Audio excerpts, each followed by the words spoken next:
I'm going to turn it over to Elmer, who will introduce Sarah. And thank you for coming, Sarah, and thank you for your patience. My pleasure. And could we ask everybody to mute themselves again, because I'm hearing background from people's homes, and it's hard for other people then to hear Sarah. And also, I just wanted to let everyone know that I started the recording. Okay, thank you. With all that we have to be concerned about in the short run, and we've been talking about it, the violence in our politics, the image, the surge in the pandemic, it may seem really strange to switch to such a long-term subject as climate change. But a climate of drought and floods, of terrible storms and wildfires will bring global violence and warfare. It'll bring hunger and poverty and disease beyond our imagining. So we cannot take our eye off the distant disaster while it's coming, while we tend to current issues. God grant us the power to follow both the short run things that we have to take care of without forgetting about the long run problems. God grant us clarity of mind and coolness of purpose to tend to both. So for Adult Ed today, we are fortunate to have Sara Hess to lead us. Many of you will remember the excellent classes Sara has led for us in the past. I'm always impressed with Sara's ability to keep track of what is happening in Ithaca, combined with her deep concern about how these happenings impact the biggest long-term problem our world is facing, climate chaos. For example, Sara, along with others, has worked hard to develop a truly green building code for Ithaca. When we become aware of our current building boom in new apartments, Sara decided to survey whether the proposed new code was having an effect on how the new building is being done. Are they cutting back on fossil fuels? She had to work like a beaver to gather all the data, but the results were informative and surprising.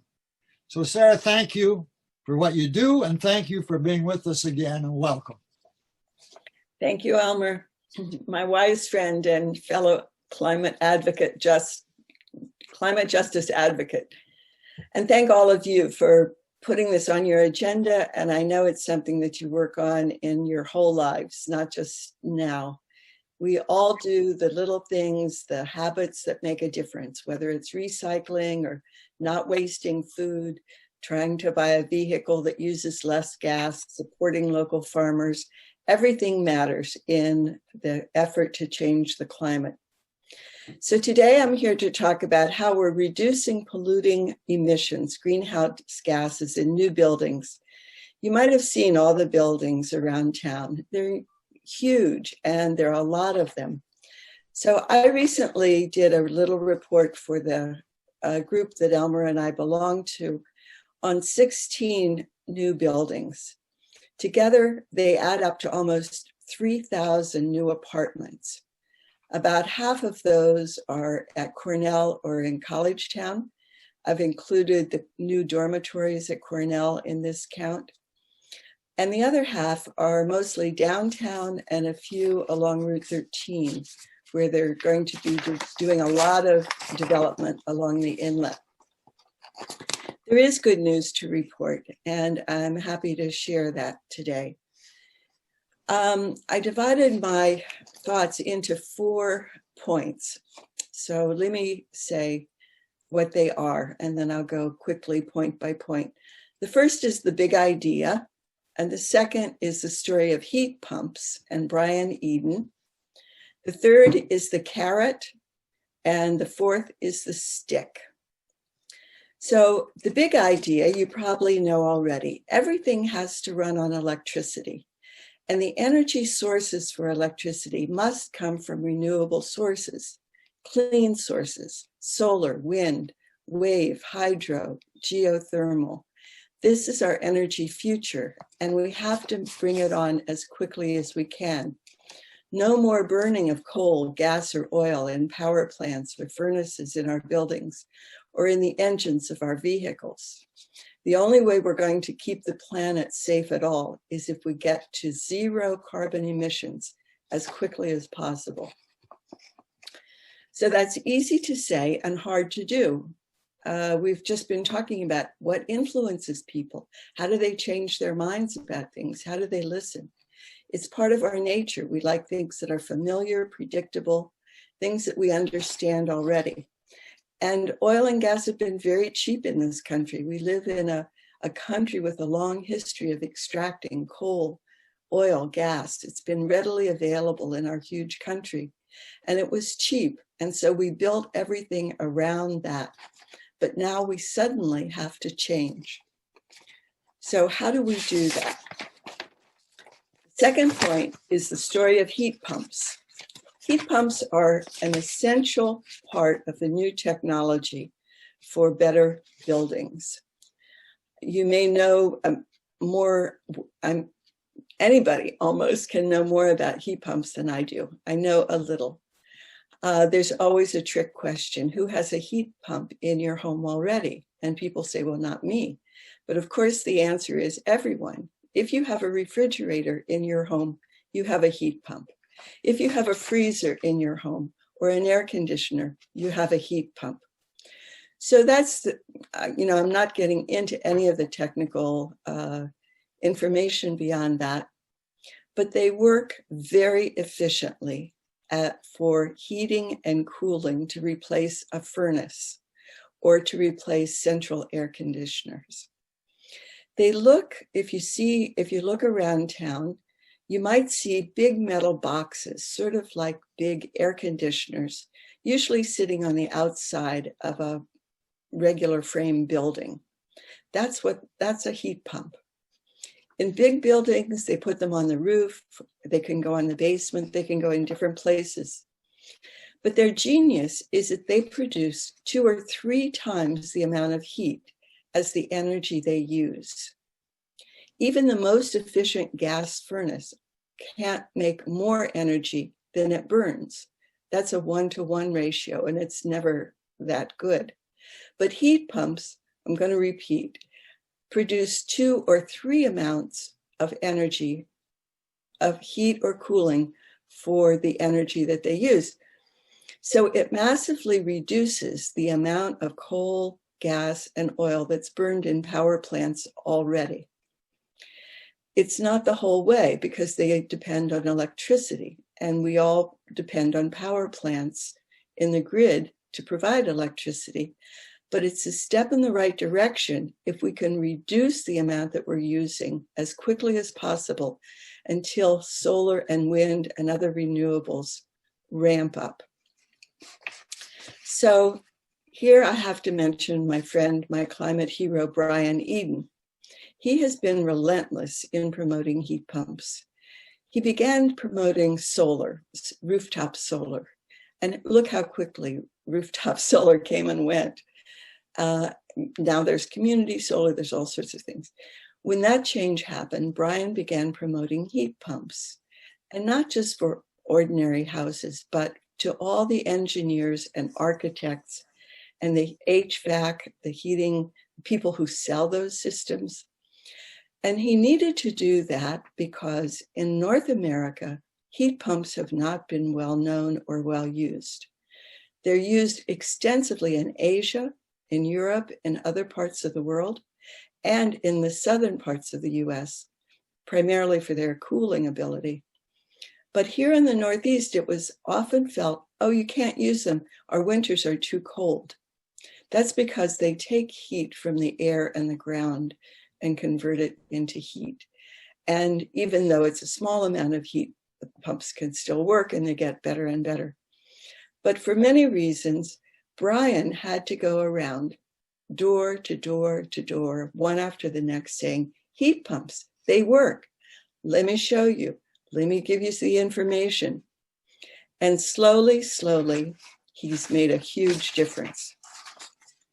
All of this would not have happened, in my opinion, without Brian Eden. So the only thing that we need to know now is that it's taken a long time for people, especially the ones who sell furnaces and who design buildings, to get on the heat pump program. But now they're finally doing it. And when they do it, they reduce greenhouse gases.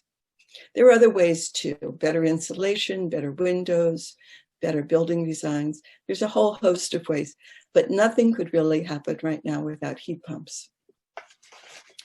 So that was the big idea, and that's the story of heat pumps. And now we come to the carrot.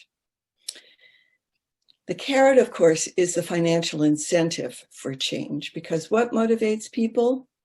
Money, among other things. We hope people like Carrie Ann motivate them, and all of you can motivate them and change the ideas of your friends.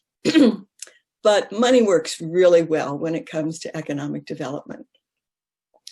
So the county has set climate goals 5, 6 years ago, wonderful goals. But then they began to talk about how they're going to meet those goals.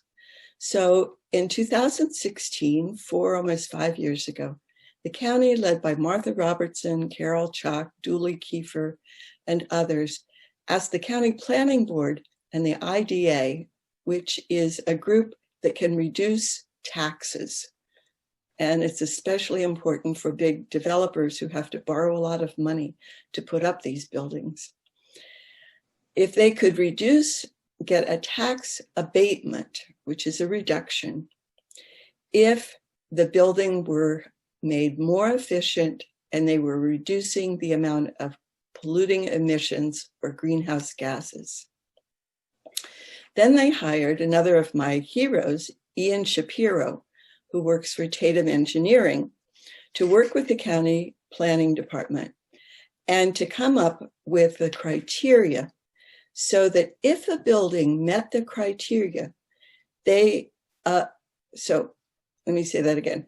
If they met the criteria of reducing their energy emissions by 40%, which is a lot, compared to building by the standard New York code, they could get a big tax break. Property taxes primarily, but also sales taxes and mortgage taxes, all sorts of taxes that the city and county could control.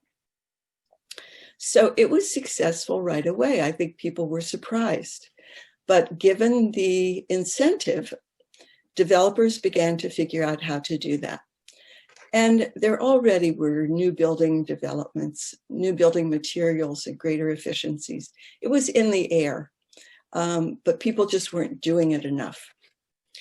But Herald Square, the big building on the Commons that you probably have seen, it's now being rented upstairs, and the retail spaces are getting ready. The townhouses across from Island Fitness, and Library Place right across from your beautiful church. And other buildings too. They said, you know, we can do this. We'll ask our engineers and architects to do this. 40% is a big stretch, but it's manageable. And in exchange, we get a lot of money. I don't know exactly how, but Herald Square, for all the community benefits they provided, jobs and so on, they got a $5 million tax abatement. So this is not small money. This is significant for developers. In fact, this carrot was so successful that last year, the IDA, this group of county legislators and other people who have this ability to change tax, they said, let's raise the ante. If they can meet this 40% better than code standard so readily, let's ask them to make it 80% better than code. It's astonishing.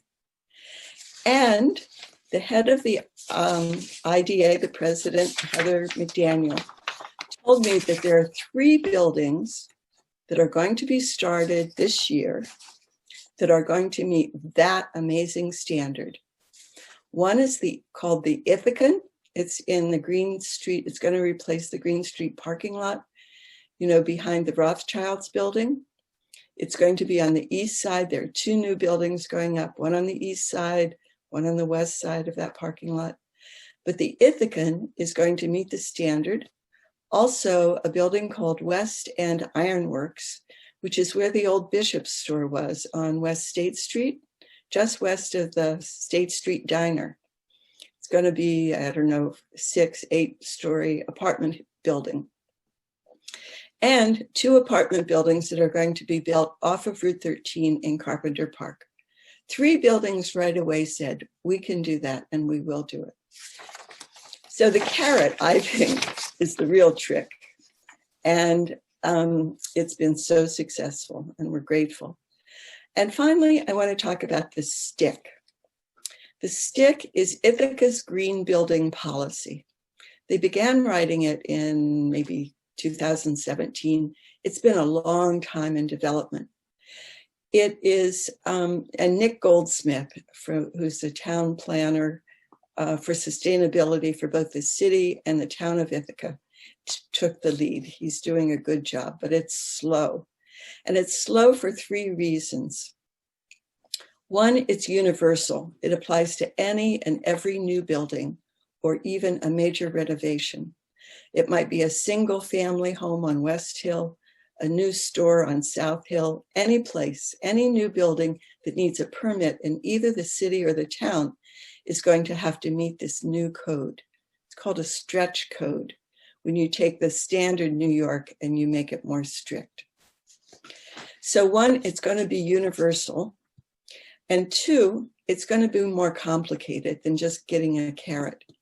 It's a very technical code and it has to be written in all of the technical languages that builders understand and architects.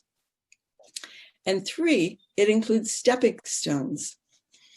The first 5 years, all the buildings will have to meet this goal of 40% reduced emissions starting right away as soon as it's passed. We hope this spring. Then there's a next step starting in 5 years. In 2025, they're going to require this 80% standard for all new buildings or major renovations. And then in 10 years, in 2030, the law would allow no new gas allowed for heating, cooling, hot water, or clothes dryers. I believe they will still allow restaurants to have gas cooking stoves, but that could be subject to change too. We may all be using induction stoves in 10 years from now. So these are the strategies that have really worked, and policy makes a difference. Elected officials make a difference. These are the ways that you can help understand and promote, because we're all represented by both county, and I happen to live in the city representatives, but maybe you live in the town of Ithaca or another community and you want them to adopt this code. Elected officials is where the rubber meets the road in terms of advocacy. There will be more meetings this spring to finalize the Ithaca, and again, it's city and town of Ithaca, Green Building Code. And Elmer and I will keep track of those, and there will be opportunities for you to urge, if we can do this, let's go even faster. Some people say, why wait 10 years to ban gas from buildings? People say that they're, profitable businesses are saying we can do it now. Why wait? Why don't we just speed this right along? It's taken a long time in the process, but here at the last minute of working on it, maybe we can push it even farther. So I want to close with a quote from Ian Shapiro. He said, and Ian has written books and he's consulted all over the country. He's really an expert in this field, well known and well recognized. He said that Ithaca has one of the most far advanced communities in the state on this issue for whole new buildings. And so I think it's really a testament for people like you who are part of a much broader community. You've worked on issues with your church, I know. A lot of you worked on solar panels. In so many ways, you've been concerned about the earth and protecting the planet and the environment, and all the people and all the environmental justice issues that are involved in it as well. And so I just want to say it's something that we can all be proud of. So thank you very much for giving me this time, and I'm happy to take questions, or maybe somebody has comments or other things to add. Thank you, Sarah. Yes, if anyone, we have some time, and if Sarah can stay for a bit, if people have questions or comments for Sarah. Sarah, I've got a question right away. I'd love a little bit of reference material. You mentioned Ian Shapiro and the other fellow. I'd like to do some engineering learning about all of the things that they're proposing now. I'm blown away by the 80%. I knew 40 was possible. That is really significant. So it's very encouraging, everything I'm hearing, and money talks. That's the carrot works, and that's the right way to make change. So I like what I'm hearing. So I'm interested. Sandra had her hand up first, and then I think Elmer, and then Jan. Yeah, I think it's correct that there are a lot of people in Ithaca who are very supportive of the Green Deal, New Deal, and I certainly am as well, and for all the efforts to lower our carbon footprint. My question has to do with the tax abatements. That has been a controversial issue for quite some time in Ithaca because so much of the land is exempt from taxation because it belongs to Cornell. There's been a lot of controversy around giving tax abatements to a variety of new businesses, et cetera.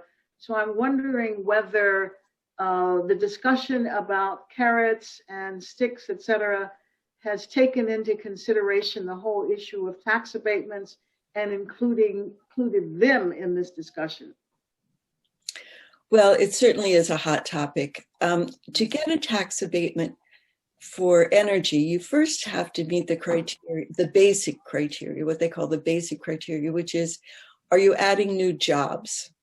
Are you doing something else that creates a real community benefit? Because if you're not, just pay the taxes, we have no reason to give you a break unless there are defined and specific and enumerated community benefits. Now, when the Hilton or the Marriott come into town, we know those are huge organizations and they make enormous profits. Why should they get tax abatements? Why should we get less for, and most of our property taxes goes to schools, by the way. We pay more in school property taxes than we do in property taxes to municipalities. Why would we take money away from our schools, to give to the Marriott or to the Hilton or some of the big developers who build dormitories for Cornell? That's a separate for-profit corporation building that. Not that they got a tax abatement, they didn't, but it's a very important political question. And I'm not weighing in on how I feel about it one way or the other. I do think there's a problem that only large developments can get abatements, not small businesses. I'm really someone who supports building local and expanding local businesses and helping them because they're the ones who provide really good paying jobs, often they're most responsive. And unless you're a $500,000 project, you don't qualify. I think that's the criteria. You don't qualify for an abatement at all. Well, that's not fair. If we want to grow the local economy, we need to be helping in every way that we can smaller business operations. That's my feeling. If I could follow up with just one more point on the same question is, I think that's an excellent, approach that you're proposing. But then there's the question of I don't know how to call it, whether it's enforcement or accountability, because of course there have been many projects around the state that have promised job creation, et cetera, and it's just never materialized. Yeah. So again, there's the question of, does the city have the ability to hold any kind of business that gets a tax abatement accountable for what they say they actually will do. That's a really important point. There is something called the clawback, and that is a 2-year or 3-year look back after the project is complete. How many jobs were really hired? The College Town project says they're going to bring a lot of new tech businesses into this huge building. They want to build on College Ave. But, where are those jobs? Mhm. And there hasn't been enough accountability, although because it's become an issue, I think there's a lot more attention to looking back and then trying to claw back the money, take away the abatements. The abatements go for 10, 15 years. So it's not too late to change the terms if the terms are not met. Elmer was next and then Jan. So I wanted to pursue this a little more too, Sarah, in terms of racial justice in what you've been talking about. So what's the question? Well, that's the question. Well, let me broaden that a little bit to talk about low-income apartments, because a lot of these apartments are built for, in fact, the vast majority are built for what they call market rate renters, which are, and we need more apartments downtown for low and moderate income people who work there, who want to live there for a number of reasons. There's services downtown. We need more downtown affordable housing. So there is another kind of special fund that has been set up in addition to a requirement by the city that a certain portion of the apartments be made available for low income renters. That did not fly very well. Developers didn't want to do it. And they said, if we do it, we're just going to charge you more money. We're going to, I don't know. Anyway, they didn't want to put low-income people in their luxury buildings. And it would cost so much money, $300 a square foot, to put, low-income people there. That's a waste of money to help people do that. So that I won't get into it in detail, but I did also in my report, I looked at the percentage of these 3,000 new apartments that are going to be for what they call affordable, which is something below the poverty line, or it might be 150%, it might be over, but it's low to moderate income renters could afford to live there. And it's less than 20% of the new apartments. In total, I think it was about 425 apartments will be available for low-income renters. Not nearly enough, but we need more policies and more money to stimulate market for housing for low-income people, including many people of color, of course. Thank you. Jan, you had a question? Yes. Where does our church stand on the heat pump and the energy saving positions? Maybe Carrie Ann, maybe you have the answer to that. We did just replace the boiler, the furnace in the church. And we looked at a number of options. I don't know the specifics of heat pump and whether that was part of some of the design proposals that we received. But in the end, when Session looked at the options that we had available and the kind of heating systems that we have several different types throughout the building. So there are a couple of electric heating zones. There are some that are forced air and some that are hot water. We did not go with the most efficient model, but we believed that if we saved some of that money, we could buy efficiencies in other areas of the building that would make up for that. One of the things the church is looking at right now is as we try to figure out what to do with the net and the ceiling issue that we have, part of what we have to address is the insulation that's above those ceiling panels, which has been helping to cause the dampness, which has weakened the rosettes, et cetera. And so as we look at redoing that insulation, we're trying to find the best option that we can to make that room, which I think probably is the greatest heat loss of the building, make that room the best room that it can be for the future. But it's certainly something that is on all of our minds. I can add a bit to that answer too, Carrie Ann. If I recall correctly, the committee that was looking into replacing the boiler did investigate ground source heating, where you actually have this deep wells, and but they found that they would have to work with a huge number of properties around that area, and otherwise it was exorbitantly expensive. I think Tatum did was the consultant for the heating project. Tatum, I think that's correct. They were one of them. Yeah. Mm-hmm. Are there other questions or comments for Sarah?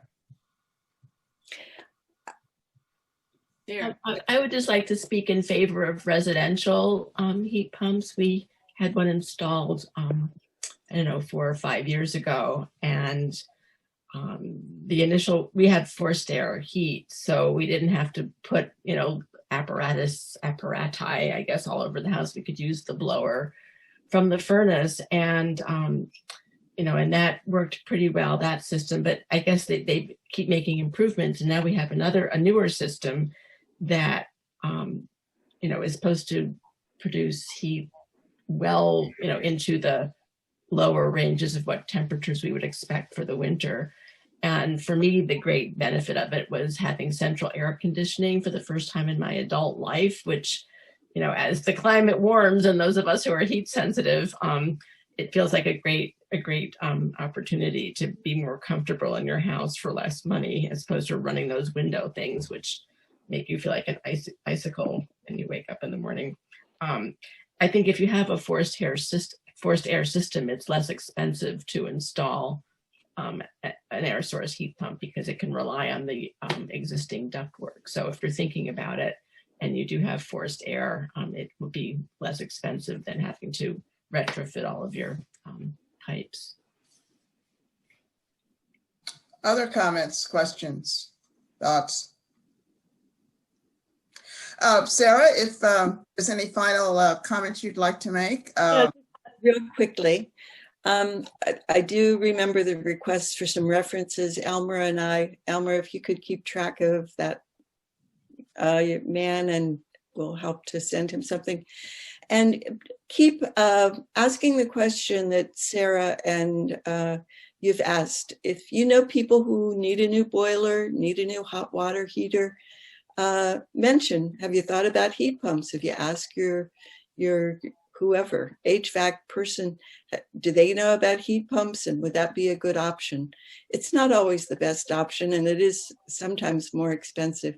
But if we don't ask, it won't help build the market for them. I put in a plug for Heat Smart too. And for Heat Smart, right, which is a great promoter and a great source of information. And finally, I want to say that the big challenge ahead is the city wants to write new building codes for existing buildings. So we need to identify the really leaky ones, the really ones who can be, it could be cost effective for them to make modifications, get rid of a bad heating system and replace it. The barrier is money. Again, all of these changes cost money, and without money for every level, low income, median income, and above, it's just going to take way too long. It's not going to happen fast enough. But we do need to change the restrictions on what people can do when they renovate and when they add an addition, and that will be coming in the next few years. Much harder to do than new buildings. But thank you again for inviting me, and thank you for all the work that you do. Thank you, Sarah. Elmer's going to close us in prayer. Thank you, Sarah. Well, thank you, Sarah. I want to add my thanks there. Let's pray. Oh, Holy One, thank you for Sarah's presentation and for this opportunity to understand the problems that confront us here at home and how they are related to problems in the world and what we can do about them. We confess it is easy to yield to despair in times like these, when we think the small effort that we make cannot possibly matter. Help us to understand that what we do together, how we each think, how we each act, how we love, how we pray, makes a big difference. All the difference in the world. All the difference for the world. All the difference to the world. All the difference together. In the name of Jesus, who showed us how to live a different life, a life of caring and loving. Amen. Amen. Thank